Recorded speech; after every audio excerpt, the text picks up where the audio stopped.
Je suis le DSI du groupe Société Générale.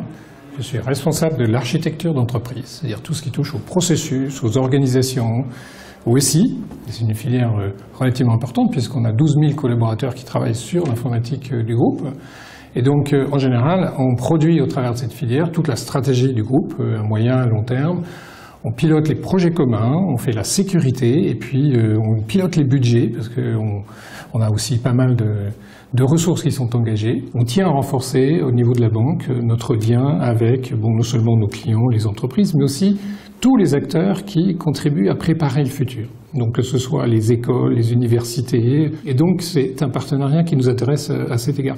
La deuxième raison, tout simplement, c'est que nous sommes engagés, comme tous les acteurs économiques, dans une lutte pour les talents, et donc cette compétence est vitale pour nous, et ce lien avec les écoles l'est tout aussi pour des raisons pragmatiques, qui est de préparer notre propre avenir et de préparer aussi l'avenir de ces jeunes. Alors, non seulement il y a des EPITA à la Société Générale, je ne sais pas vous dire le nombre exact, ce que je sais c'est que c'est entre 60 et 100 et quelque chose. Il est très important pour des acteurs tels que nous d'avoir des gens qui représentent nos clients de demain, et qui contribuent dès le départ à, si vous voulez, à la conception de nos produits et de nos solutions.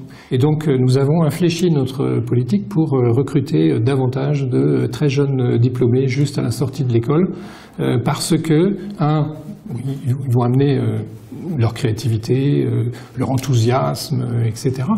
Mais surtout, ce sont des gens qui peuvent nous parler d'une expérience client qui n'est peut-être pas accessible si facilement que ça. Donc les deux dimensions nous intéressent et donc oui, il y a de la place pour les jeunes qui sortent de l'école dès leur sortie d'école. Notre métier, c'est de favoriser des échanges, de financer et donc le système informatique, c'est notre outil de production. Donc c'est absolument vital, c'est la raison pour laquelle on y consacre 1/5 de nos coûts, ce qui est absolument considérable. Sur l'architecture d'entreprise, on accompagne les métiers sur leur transformation et puis évidemment on aide les métiers à se transformer, leur organisation, revoir leur business model, notamment pour réagir face à la transition numérique. La transition numérique, on voit bien que c'est à la fois des technologies, je pense notamment à tout ce qui est mobilité, évidemment, tout ce qui est réseaux sociaux, tout ce qui est big data, qui est cloud.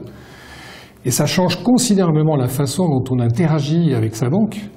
Et d'ailleurs, c'est une opportunité formidable pour les banques, puisque les gens qui vont en agence sont de moins en moins nombreux. Par contre, le nombre de contacts que nous avons avec les clients dans la banque de détail ne fait que croître. En même temps, c'est des évolutions sociétales, des évolutions dans le comportement des clients, dans les attentes des clients qui sont assez significatives. Et donc, on doit aussi s'adapter, on doit adapter nos offres, on doit mieux connaître le client. Et effectivement, ça mérite vraiment le nom de transformation.